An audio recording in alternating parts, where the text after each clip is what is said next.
Hey guys very good morning to all of you. कैसे हैं आप लोग? आशा करते हो आप सब बहुत बहुत अच्छे होंगे। जैसा कि आज है 23 ऑफ मई और आज का जो भी इम्पोर्टेंट वो कैब है सारा का सारा द हिंदू के एडिटोरियल सेक्शन से कवर किया गया है। एकदम शॉर्ट वीडियो होता है, 15 to 20 वो कैब डेली का रहता है, 3-4 मिनट का हार्डली एकदम। चलिए सेशन का शुभारंभ करते हैं।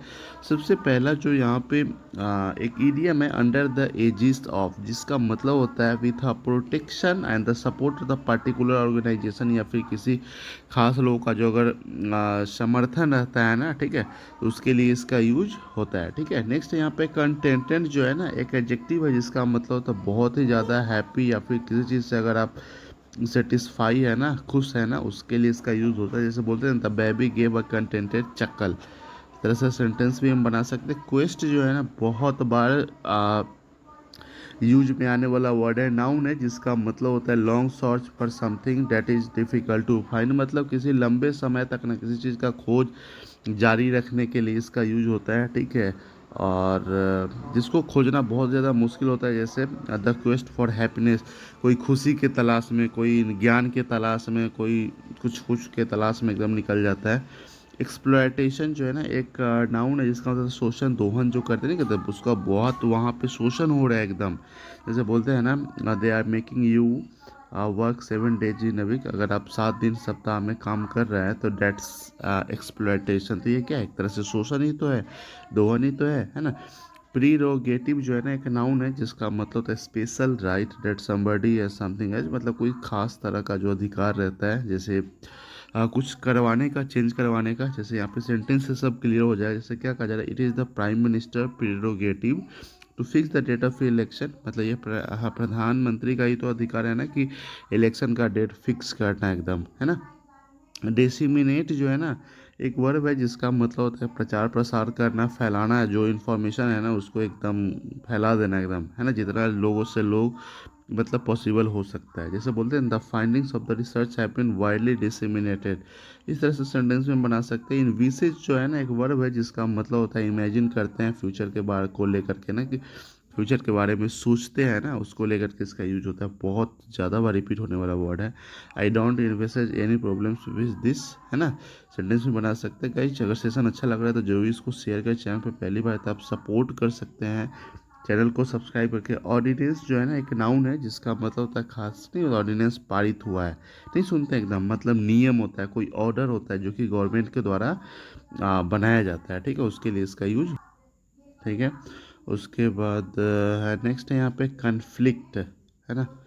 तो कन्फ्लिक्ट जो है ना एक नाउन है जिसका मतलब होता है खास करके फाइट वगैरह को लेकर के यूज होता है, झगड़ा जो होता है ना। ठीक है, देखो यहाँ पे हमें दो तरह से यहाँ पे कवर किया हुआ है, एक तो नाउन है होता है, दूसरा वर्ब होता है। तो नाउन मतलब सीधा होता है झगड़ा वगैरह, आर्गूमेंट वगैरह हो जाता है।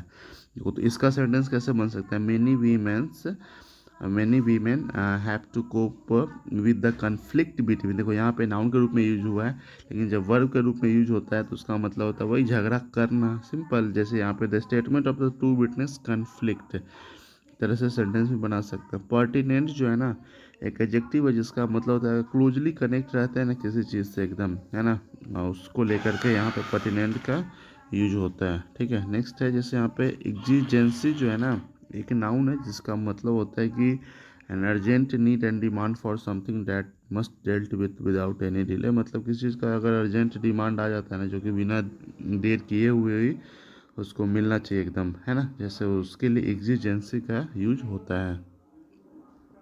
नेक्स्ट यहाँ पे रिजॉर्ट, रिजॉर्ट जो क्या है एक वर्ब है जिसका मतलब होता है टू डू और यूज समथिंग बैड, मतलब अपने किसी चीज़ का सहारा लेते हैं एकदम, है ना, उपाय का सहारा लेते हैं, लेकिन वो चीज़ आपके लिए नहीं, मतलब जहाँ वहाँ पे आपका इंटरेस्ट नहीं रहता है। ठीक है, उसके लेकर के जैसे बोलते हैं ना after not sleeping for 3 night, 3 दिन तक नहीं सोने के बाद आई फाइनली रिजोर्टेड टू स्लीपिंग पिल, है ना, 3 दिन तब नहीं सोए, उसके बाद हमको मतलब जो स्लीपिंग पिल्स होता है ना, दवा जो था ना वो हमको लेना पड़ा इसके लिए एकदम, तो दवा का सहारा हो गया एकदम, उसी लिए उसका यूज होता है। रेटोरिक जो है ना एक नाउन है जिसका मतलब होता है द वे ऑफ स्पीकिंग और writing that is intended to impress influence people, simple सा बात है, इस तरह से जो लिखा राइटिंग रहता है या फिर स्पीकिंग रहता है लोगों को इम्प्रेस करने के लिए, लेकिन वो बस इम्प्रेस करने के लिए रहता है, केवल दिखावे दिखावे के लिए। ठीक है, उसी के लिए रेटोरिक का यूज होता है। माउथ टू फीड, एक ईडियम है जिसका मतलब होता है person usually a child for which care is one is responsible. Simply होता है कि थोड़ा सा ज़्यादा ख्याल रखने के लिए, है ना, इसका यूज होता है। जैसे बच्चा वगैरह रहता है तो उसको तो ज़्यादा ख्याल रखा जाता है ना, ठीक है। तो यहाँ पे आप सेंटेंसेस जो वर्ड है ना, इस तरह से इसका यूज कर सकते हैं। पेसिमिस्टिक जो है ना, एक एडजेक्टिव है जिसका मतलब होता है जो हमेशा सैड रहता है, टेंशन रहता है, ठीक है, हमेशा ये निराशावादी जिसको बोलते हैं, निगेटिव पीपल जो रहता है ना, उसके लिए इसका यूज होता है, ठीक है। तो क्या ये रहा छोटा सा सेशन, कैसा लगा कमेंट में जरूर लिख के बताएं। Bye bye, take care, have a nice day.